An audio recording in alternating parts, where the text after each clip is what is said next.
बिस्मिल्लाहिर्रहमानिर्रहीम, अस्सलाम वालेकुम। तारीख ने बड़ी जलालत देखी होगी, लेकिन शायद जो जलालत अमेरिका की है वो दुनिया ने आज के दौर के अंदर शायद ही कहीं देखी हो। वैसे तो अमेरिका ने दुनिया में कोई भी जंग जीती नहीं, जहां गया तबाही मचाई, बर्बाद हुआ, निकल गया, खुद भी तबाह हुआ, उनको भी किया। लेकिन जो इस वक्त जलालत अफगानिस्तान में अमेरिका की हो रही है वो कभी भी नहीं। तारीख गवाह रहेगी कि जिस बगराम एयरबेस पर अमेरिका का तकब्बुर आके टूटता था, अमेरिका ने बगराम एयरबेस को खाली करना शुरू कर दिया है। ये वो बगराम एयरबेस है जहां पर डोनाल्ड ट्रंप गया था और जाकर वहां पर अपने फौजियों के साथ वक्त गुजारा, उनके साथ खाने शेयर किए। ये आप अगर समझ रहे हैं कि कोई आम से मिलिट्री बेस थी, ऐसा बिल्कुल भी नहीं है। ये समझ लीजिए पूरा एक मिनी सिटी थी, यानी एक शहर आबाद था जलालाबाद में। ये बगराम एयरबेस के अंदर अगर आप देखते हैं तो वहां पर मजीद डिस्कस करने से पहले इस वीडियो को लाइक करें, हकीकत टीवी को सब्सक्राइब करें और बेल आइकन पर जरूर क्लिक करें। हॉस्पिटल एक छोटा सा कायम था, शॉपिंग सेंटर वहां पर कायम था। वहां पर जितने फौजी थे वो आराम से रहते थे, वो शॉपिंग करते थे। जब भी वो वापस अमेरिका जाते, अपने घर वालों के लिए कोई चीज़ें खरीदते थे। वहां पर बहुत सारे लोकल लोगों की दुकानें भी थी। इवन क्या आप इमेजिन कर ले, बर्गर किंग तक वहां पर था। आपको हर तरह की फैसिलिटी वहां पर मौजूद थी। क्रेडिट कार्ड वहां पर आप यूज कर सकते थे, हर तरह की, यानी एक पूरी मिनी सिटी कायम की गई थी। एक छोटा हॉस्पिटल तक यहाँ पर कायम किया गया था। ये वही जगह है जहां से जहाज उड़कर तो पाकिस्तान में उसामा ड्रामा ऑपरेशन करने आए। उस वक्त अगर अपनों ने वफादारी की होती तो शायद ये ड्रामा कभी कामयाब ना होता। लेकिन आप अंदाजा कर ले कि वापस वो बगराम एयर बेस के अंदर ही जाकर उन्होंने कयाम किया। बड़े बड़े जहाज यहाँ से उड़ा करते थे, हर तरह की यहाँ पर ट्रेनिंग फैसिलिटी, कोई ऐसी चीज अगर आप कह सकते हैं कि यहाँ पर मौजूद नहीं थी तो वो गलत होगा। अमरीकी फौजियों को यहाँ पर सैलून से लेकर स्पा से लेकर हर तरह की यहाँ पर फैसिलिटी थी। शायद ही ऐसी कोई फैसिलिटी हो जो अमेरिका को यहाँ पर मैसर ना हो। यहाँ पर ट्रंप आया, यहाँ पर इवन के ओबामा, यहाँ पर बुश भी आता रहा, यहाँ पर हामिद करजई, शायद ही कोई ऐसी बड़ी हस्ती हो जो यहाँ पर ना आती हो। लेकिन आज देखिए तकब्बुर, इन्होंने किया क्या। इन्होंने अब चूंकि अमेरिका ने पूरी तरह अफगानिस्तान के अंदर अपनी बेसिस खाली कर दी है, बगराम एयर बेस के इन्होंने काफी सारे हिस्से जब डिसमेंटल करना शुरू किए, साथ इन्होंने बहुत सारी चीजें वहां पर तबाह कर दी। ये बहुत सारी चीजों को जो उखाड़ कर नहीं ले जा सकते थे, इन्होंने वहां पर उसको तबाह कर दिया। कुछ चीजें इन्होंने बहुत ही सस्ते दामों वहां पर बेचना शुरू कर दी और इस सूरत हाल के अंदर बहुत सारी चीजें वहां पर तबाह कर दी। अब प्रॉब्लम यहाँ पर क्या आया कि वहां पर बहुत सारे आम जो लोग थे वो वहां नौकरियां करते थे, उन सब की नौकरियां गई। जो कारोबार करते थे उनका कारोबार गया। ये बगराम एयरबेस पहले सोवियत यूनियन यानी रशिया इस्तेमाल किया करता था। उसके बाद अमेरिका जब आया तो अमेरिका ने भी इसको आकर इस्तेमाल किया और अपना ऐसा अड्डा बनाया कि शायद तारीख के अंदर ये मनाजिर हमें देखने को दोबारा ना मिले, क्योंकि इंशाल्लाह ये लास्ट अंपायर थी। इंडिया की तो इतनी औकात ही नहीं है कि वो यहाँ पर आकर ये काम करे। इंडिया का तो वैसे ही कब्रिस्तान इंशाल्लाह अफगानिस्तान के अंदर बन जाना है। देखिए इस सूरत हाल के अंदर आप एक चीज समझ लें कि ट्रंप क्या चाहता है। ट्रंप ये चाहता है कि जल्द अज जल्द मैं यहाँ से निकलूं और मैं इलेक्शन से पहले अपनी फौजें बिल्कुल मिनिमम लेवल पर ले आऊं।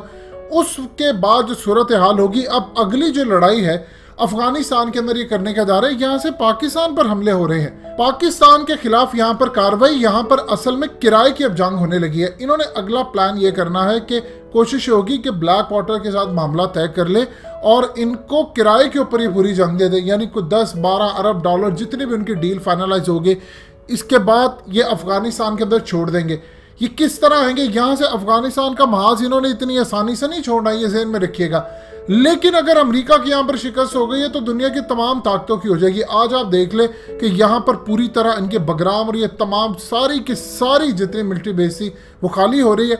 अमेरिका का आगे प्लान ये है कि इंडिया ने तो पूरी कोशिश की कि तुम यहाँ से ना निकलो ना निकलो।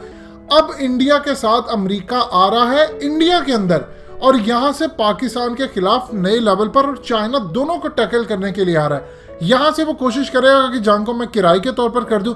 यानी आप अंदाजा कर ले कुछ इस लेवल का कोई हमला दुनिया के अंदर कोई जाली या कुछ हो जाएगा जो डायरेक्टली नाम लगाएंगे कि यहाँ पर कि अभी तक यहाँ पर सफाई नहीं हुआ। कहेंगे हम अमेरिकी फौजियों को यहाँ नहीं भेज रहे, ना नेटो को भेज रहे, हम यहाँ पर किराए की फौज भेज रहे हैं जो कि ब्लैक वाटर टाइप या कुछ भी ऐसी हो सकती है।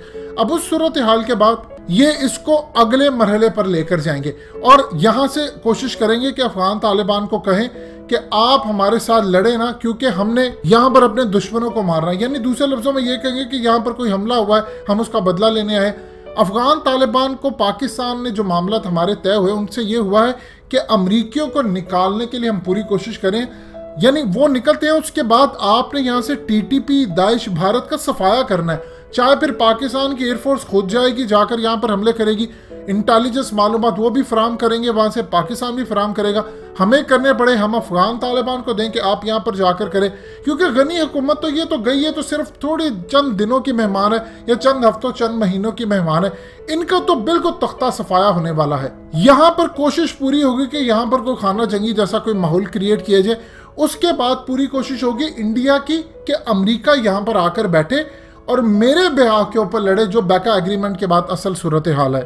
चाइना आगे क्या कोशिश करेगा? देखिए, जो बेस है बग्राम एयर बेस, यहाँ पर अब अफगान तालिबान अपने बड़े लेवल के अड्डे बनाएंगे। अब यहाँ पर चाइना इनके साथ जो मदद करने जा रहा है, जाहिर सी बात है पाकिस्तान के पास तो पैसा नहीं, चाइना यहाँ पर पैसा लगाएगा, ये यहाँ पर जो बेसिस बनाएंगे। ये ऐसा नहीं है कि चाइना को दे दी। अफगान तालिबान से बड़े फाइटर्स इस दुनिया में कौन है? देखिए, दुनिया की सबसे जो बड़ी इस वक्त ताकतवर फौज है वो अफगान तालिबान ही है। जाहिर सी बात है, दुनिया की नंबर 1 सुपर पावर अमेरिका और 50 ममालिक के करीब नेटो के जो मेंबर्स है, यानी 50 ममालिक की जो फौज नेटो, पैसा, असलहा सबको शिकस्त दे दी बगैर सारी चीज़ों के, यानी ना टेक्नोलॉजी ना हथियार। तो इस सूरत हाल में दुनिया की बेहतरीन फौज तो ये है। अब इनके पास क्या सूरत हाल है, ये कोशिश करेंगे कि यहाँ पर हम पूरी तरह आर्मी बिल्डअप करें। आपने देखा कि जो अब अफगान तालिबान ने अपने नए लिबास है नई आर्मी के लिए, वो टोटली बदलना शुरू कर दिए हैं। उन्होंने बिल्कुल एज इट इज, जिस तरह एक फौजी का लिबास होता है उस तरह वो लेकर आगे, वो प्रॉपर एक आर्मी अब बना रहे हैं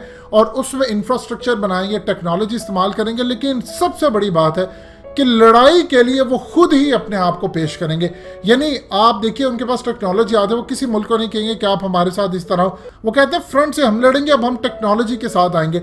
आज एक बात ज़हन में रख लेनी चाहिए, चाहे दुनिया के अंदर कुछ भी हो, मुसलमान मुल्कों को सीखने की ज़रूरत है। जब आप अल्लाह की राह में लड़े होते हैं तो अल्लाह इस तरह आपकी मदद करता है। अफगान तालिबान ने ओपनली कह दिया है, जो मर्जी हो जाए आखिरी दम तक लड़ेंगे।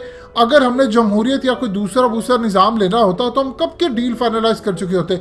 जो अभी इनको पैगाम दिए जा रहे हैं कि अगर आप जमहूरियत निज़ाम को ले और इवन के सदर भी आप लोग हो जाए या वज़ीर आज़म आप लोग बन जाए, उसके बाद आपको मगरिब के कई ममालिक तस्लीम कर लेंगे। उनका ये कहना था, हमने जंग इस्लाम के लिए लड़ी, अपने फ़ायदे के लिए नहीं लड़ी, हम इस्लाम के लिए जिएंगे, उसी के लिए मरेंगे, लिहाजा हमने यहाँ पर इस्लाम का निज़ाम कायम करना है, खिलाफत रास्ता का निज़ाम।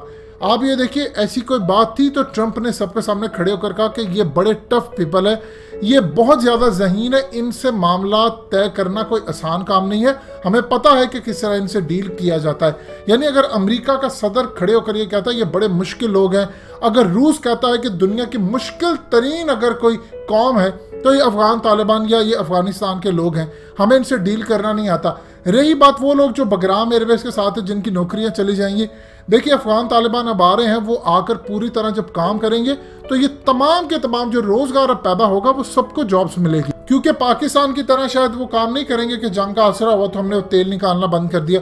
यहाँ से तेल निकले, ज़मीन से कुछ भी निकले, वो चाइना के साथ मिलकर पूरा काम करने जा रहे हैं। लिहाजा इस सूरत हाल में अगले लेवल का जो सही हेडक्वार्टर इस्लाम का बनने जा रहा है वो यही एरिया होगा।